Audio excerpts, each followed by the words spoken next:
பண்புகள் மூவர் தன்பொழில் வரைப்பு என குறிப்பிடும் நூல் தொல்காப்பியம். சேரர்களின் தலைநகரம் வஞ்சி. பழங்காலத்தில் விலையை கணக்கிட நெல் அடிப்படையாக இருந்தது. ஆண்பொருணை என்று அழைக்கப்படும் ஆறு அமராவதி. ஆண்பொருணை என அழைக்கப்படும் ஆறு அமராவதி. வீட்டு உபயோகப் பொருட்கள் தயாரிக்கும் தொழிற்சாலைகள் நிறைந்த மாவட்டம் கோயம்புத்தூர். அடுத்து கோடிட்ட இடங்கள் நிரப்புக. மாங்கனி நகரம் என்று அழைக்கப்படும் நகரம் சேலம். சுங்குடி சேலை சின்னாளப்பட்டி. சேரர்களின் நாடு குடாநாடு.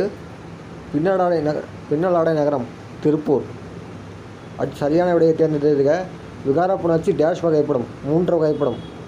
அது தோன்றல், திரிதல், கெடுதல் என்று 3 வகைப்படும். பாலாடை என்பது பால் ப்ளஸ் ஆடை என புணரும். இது இயல்பு புணர்ச்சி. அடுத்து பொறுத்துக்கு பாருங்கள்.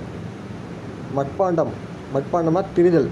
மண் ப்ளஸ் பாண்டம் என்பது இன்னுக்கு வர இட்டு வந்துட்டு ஸோ திரிதல் விவகாரம். மரவேர் இது கெடுதல் விவகாரம். மரம் ப்ளஸ் வேர் அப்படிங்கிறது மறைஞ்சிச்சு ஸோ கெடுதல் விவகாரம்.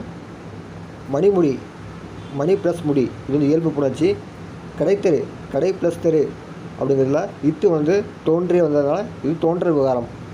கடைத்தெரு தோன்றல் விவகாரம்.